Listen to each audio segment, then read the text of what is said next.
चलिए गावा sir, thank you so much जुड़ने के लिए। आईओएल केमिकल्स एंड फार्मास्यूटिकल्स के सीईओ संजय चतुर्वेदी सर आपको आपकी स्क्रीन पर नजर आएंगे। संजय सर, स्वागत है सीएनबीसी आवाज पर। रिजल्ट से लेकर रीसेंट अपडेट सब पे मैं सर से बातचीत करना चाहूंगा, लेकिन ट्रिगर को बनाता हूं नंबर्स को। और संजय सर, नंबर्स तो खैर स्क्रीन पे चलते रहेंगे। फार्मा सेगमेंट जो लार्जली रेवेन्यू ज्यादा कंट्रीब्यूट करता है वो थोड़ा सा बैकफुट पे नजर आ रहा है। केमिकल्स में मोमेंटम स्ट्रांग है, ये कोई खास रीजन? ये क्योंकि फार्मा मेरे ख्याल से इससे प्रीवियस क्वार्टर Q4 में भी सबड्यूड था, Q1 में भी सबड्यूड था। हाँ जी। तो इसका मेन वजह सर ये है कि जो हमारा फार्मा बिजनेस है वो काफी उसका फोकस आइबुप्रोफेन पे रहता है। और आइबुप्रोफेन का क्या हुआ, जब कोविड शुरू हुआ लास्ट ईयर, तो हमारे जो कस्टमर्स थे आउटसाइड इंडिया उन्होंने काफी अच्छे तादाद में ये प्रोडक्ट खरीदा हमसे और काफी ओवर बुकिंग हुई उस समय। उसके बाद थोड़ी सी मंदी आ गई मार्केट में, जिसकी वजह से पिछला क्वार्टर और ये क्वार्टर उतनी डिमांड एक्सपोर्ट मार्केट में नहीं रही है। तो एक तो ये वजह है, और दूसरी वजह ये है कि केमिकल्स का अगर आप वॉल्यूम देखें, हमारा वॉल्यूम नहीं बढ़ा है, लेकिन क्योंकि इथाइल एस्टेट हमारा अहम प्रोडक्ट है इस सेगमेंट में, वहां पे जो ग्लोबल प्राइसेस हैं वो थोड़े हाई रहे क्योंकि रॉ मटेरियल प्राइसेस हाई थे। तो उन प्राइसेस की हाई वजह होने से डिस्प्रोपोर्शनेटली हमारा जो रेवेन्यू है केमिकल्स में ज्यादा बढ़ता दिख रहा है। लेकिन अगर आप वॉल्यूम बेसिस पे देखेंगे तो ये सत्य नहीं है। आइबुप्रोफेन ग्लोबली स्टॉकअप करी गई और उसके बाद आपने कहा बाजार में मंदी आ गई, तो बेसिकली सबने स्टॉकअप कर ली थी, उसके बाद अब फ्रेश बाइंग का ट्रिगर नहीं निकल रहा है। मैं आसान शब्दों में ये मान के चलूं, आइबुप्रोफेन क्योंकि आपके लिए बड़ा इंटरेस्टिंग है, कहा जाता है लार्जेस्ट मैन्युफैक्चरर हैं ग्लोबली। जब लार्जेस्ट मैन्युफैक्चरर हैं तो ग्लोबली कितना मार्केट शेयर है, और ये आइबुप्रोफेन आपके ओवरऑल रेवेन्यूज में कितना कंट्रीब्यूट करती है सर? ओके, आइबुप्रोफेन ग्लोबली हमारे पास अबाउट 35% मार्केट शेयर है इसका कैपेसिटी से। और अगर हम देखें, इसकी आपने वजह पूछी कि मंदी क्यों आई इस प्रोडक्ट में, वो इसलिए कि ये फीवर कंट्रोल करने के लिए है। और एक फ्रेंच अथॉरिटीज ने रिपोर्ट पब्लिश करी थी जिसमें उन्होंने कहा था कि पैरासिटामोल ज्यादा अच्छा प्रोडक्ट है फीवर मैनेज करने के लिए, आइबुप्रोफेन उतना अच्छा नहीं करता।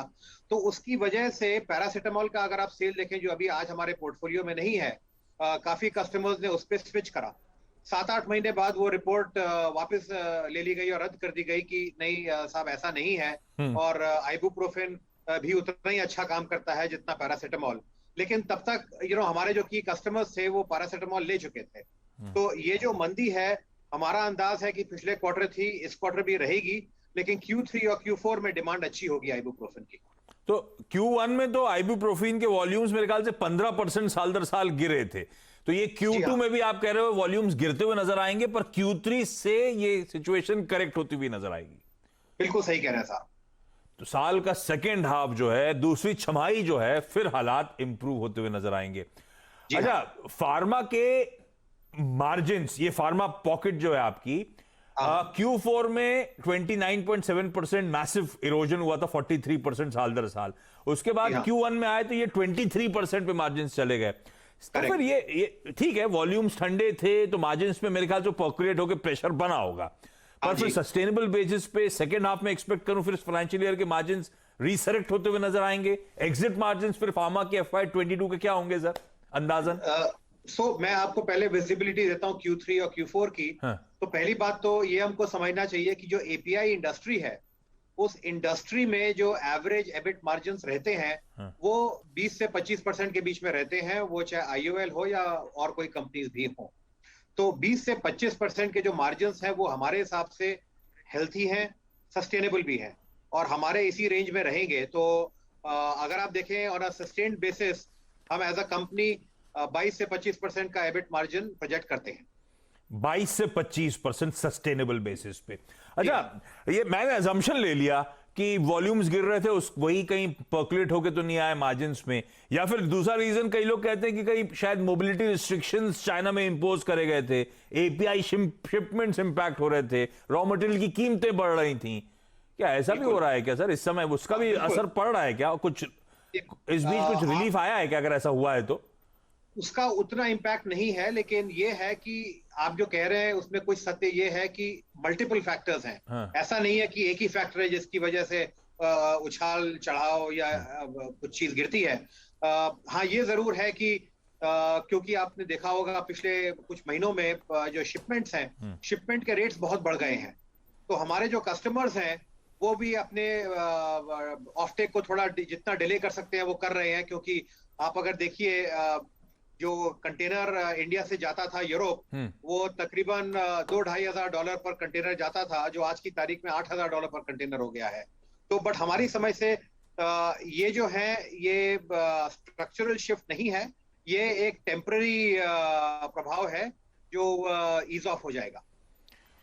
ओके अच्छा, जाते जाते एक और सवाल सर चतुर्वेदी साहब, जरूर सर। 300-400 करोड़ रुपए कैश हर साल आप लोग जनरेट कर रहे हैं, मेरे ख्याल से बुक्स पे 300-400 करोड़ रुपए के बीच में कैश ऑलरेडी बैठा हुआ है। इस रकम का इस्तेमाल, इस बढ़िया कैश फ्लो जनरेशन का इस्तेमाल क्या होने वाला है सर? ये हम शेयर होल्डर्स को भी कुछ मिलना है क्या ऐसा? बिल्कुल, तो हम लोग इस समय काफी अंदरूनी बातचीत चल रही है इसके बारे में, और हम लोग ये देख रहे हैं कि ये जो पैसा है कहाँ पे इन्वेस्ट करना है ग्रोथ के लिए। तो हम लोग डिविडेंड्स के बारे में भी सोच रहे हैं इसके बारे में, एंड आई थिंक अगले चंद महीनों में इसका निष्कर्ष निकालेंगे। चलिए Sanjay sir, thank you so much जुड़ने के लिए, डिटेल में बातचीत करने के लिए। केमिकल्स में मैंने इससे ज्यादा फोकस नहीं करा क्योंकि वो बिजनेस तो स्ट्रॉन्ग स्टेट पे नजर आ ही रहा है। फार्मास्यूटिकल जो लार्जर कंट्रीब्यूशन आता है उसमें थोड़ा सा पेन था, और सर कह रहे हैं वो आइबुप्रोफीन की जो दिक्कतें थी उसके चलते प्रेशर, वो Q1 का प्रेशर कुछ हद तक Q2 में भी नजर आएगा आपको। तो क्लियर कट इस साल का second half Q3 Q4 onwards हालात सुधरते हुए नजर आएंगे, और अगर मार्जिन का इशू था तो 22 से 25% के आसपास के मार्जिन सस्टेनेबल बेसिस पे IOL chemicals and pharmaceuticals clock करती हुई नजर आएगी। चलिए थोड़ा सा पेन पीरियड, लेकिन होपफुली आउटलुक बेहतर। इस नोट पर छोटा सा ब्रेक के उस पर